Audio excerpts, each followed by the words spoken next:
사랑하는 형제자매 여러분, 오늘 여러분과 나눌 이야기는 우리 삶의 방향을 결정짓는 매우 중요한 지혜에 관한 것입니다.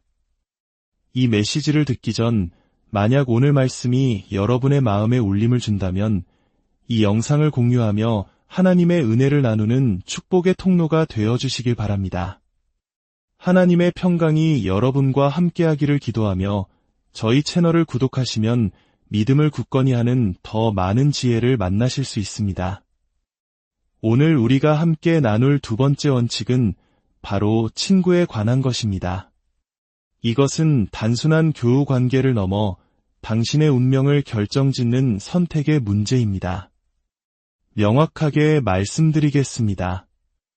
나쁜 결정을 내리는 사람들과 어울리면서 동시에 올바른 결정을 내리기란 거의 불가능에 가깝습니다. 제게는 40살 된 친구가 한 명 있습니다.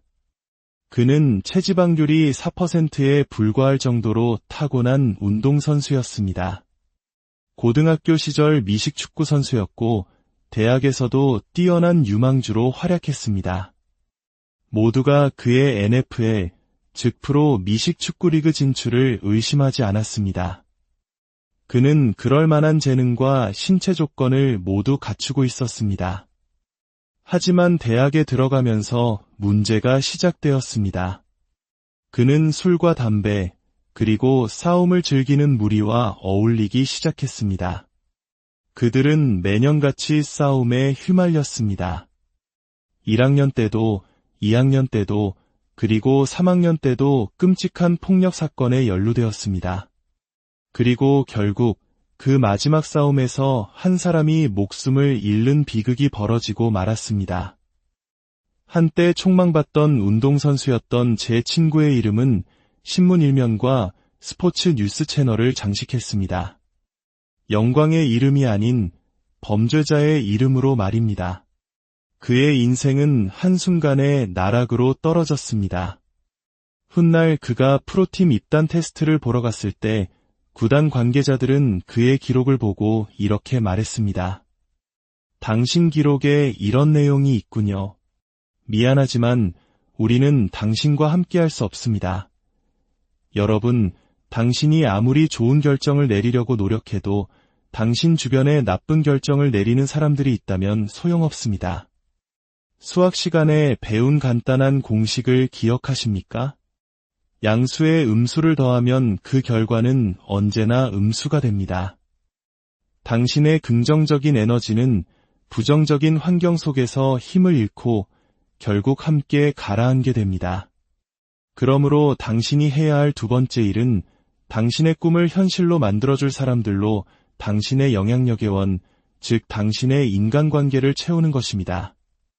솔직하게 말씀드리겠습니다. 만약 당신의 친구들이 당신을 술이나 마약에 취하게 만들고 의미 없는 시간을 보내게 하는 상황으로 이끈다면 그들은 당신의 진정한 친구가 아닙니다. 저는 그들과의 관계를 당장 끊으라고 말하는 것이 아닙니다. 하지만 명확히 알아야 합니다.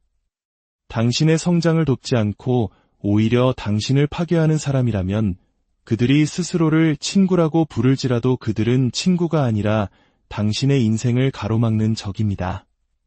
그들은 당신의 가능성을 파괴하고 당신의 꿈을 짓밟고 있습니다. 그리고 그런 관계를 알면서도 내버려 두는 것은 스스로의 삶을 파괴하도록 방치하는 어리석은 행동입니다. 왜 이것이 그토록 중요할까요? 우리 모두에게는 공통점이 하나 있습니다. 바로 언젠가는 죽는다는 사실입니다. 이 방에 있는 모든 사람이, 저를 포함한 우리 모두가 언젠가는 하나님 앞에 서게 될 것입니다. 당신이 매일 운동을 한다고 해서 250살까지 살 수는 없습니다. 매일 아침 건강 주스를 마신다고 해서 200살까지 살 수 있는 것도 아닙니다. 우리의 인생은 유한합니다.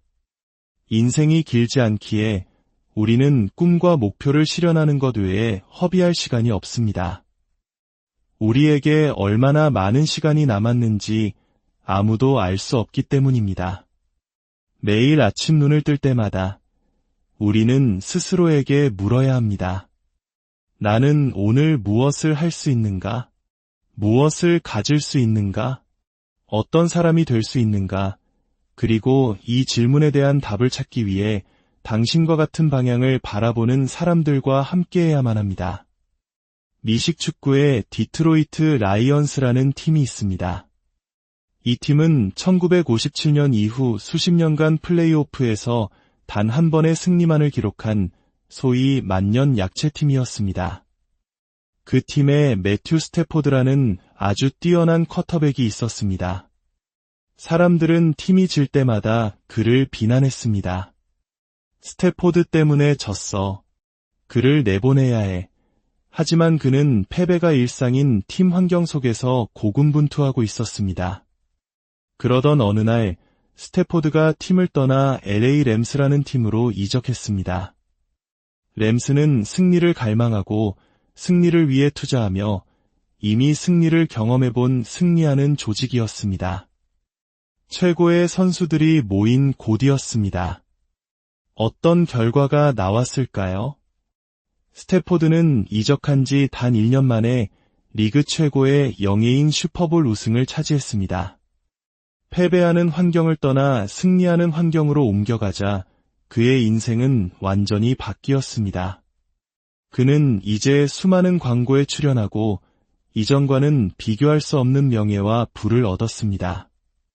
왜일까요? 이유는 간단합니다. 패배자들과 함께하면 당신도 패배자가 됩니다. 그러나 승리자들과 함께하면 당신도 승리하게 됩니다. 그 중간지대는 없습니다. 물론 당신을 끌어내리는 사람들과 어울리는 것이 당장은 즐거울 수 있습니다. 괜찮습니다. 계속 그들과 어울리십시오. 하지만 적어도 스스로를 속이지는 마십시오.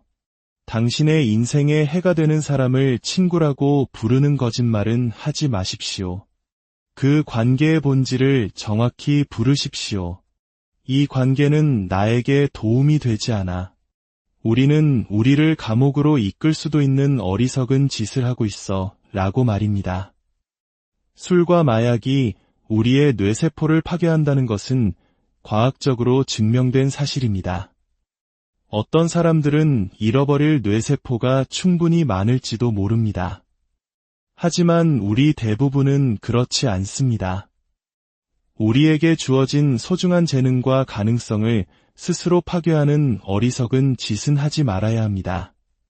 우리는 우리를 끌어내리는 것들이 아니라 우리를 더 높은 곳으로 이끌어주는 것들을 선택해야 합니다. 저는 고등학교 중퇴자에서 박사 학위를 받기까지 했습니다. 제가 다른 사람들보다 인격적으로 더 나은 사람이어서가 아닙니다. 제가 반드시 천국에 갈 것이라는 보장도 없습니다. 하지만 저는 다른 선택을 했고 그 선택들이 제 삶을 더 나은 방향으로 이끌었습니다. 고등학교 중퇴자였을 때 저는 세상과 협상해야 했습니다. 학사 학위가 있을 때도 협상해야 했습니다. 하지만 박사 학위가 있고 베스트셀러 작가가 되자 더 이상 협상할 필요가 없어졌습니다. 제가 먼저 제 가치를 정하고 세상이 그것을 따르게 되었습니다. 올바른 결정을 내리는 것은 다른 사람들도 당신을 존중하며 올바른 결정을 내리도록 만듭니다. 반대로 당신이 스스로에게 나쁜 결정을 내리면 다른 사람들도 당신을 함부로 대할 권리를 얻게 됩니다. 당신이 스스로를 소중히 여기지 않으면 다른 사람들에게 당신을 어떻게 대해야 하는지 가르쳐주지 않는 것과 같습니다. 스스로를 돌보고 좋은 결정을 내리고 당신의 가치를 알아주는 사람들로 주변을 채우십시오. 그러면 사람들은 당신을 다르게 대하기 시작할 것입니다. 당신은 더 이상 부당한 대우를 받으며 협상할 필요가 없습니다. 당신이 스스로의 가치를 세웠기 때문입니다. 오늘의 두 번째 원칙을 기억하십시오. 우리는 친구를 현명하게 선택해야 합니다. 당신의 인생이 거기에 달려있는 것처럼 신중하게 선택하십시오. 왜냐하면 실제로 당신의 인생이 거기에 달려있기 때문입니다. 주님의 이름으로 여러분 모두를 축복합니다. 여러분의 삶에 지혜로운 친구들을 허락하시고 여러분 자신이 누군가에게 선한 영향력을 끼치는 축복의 통로가 되게 하소서. 여러분의 걸음걸음마다 하나님의 인도하심과 평강이 가득하기를 기도합니다.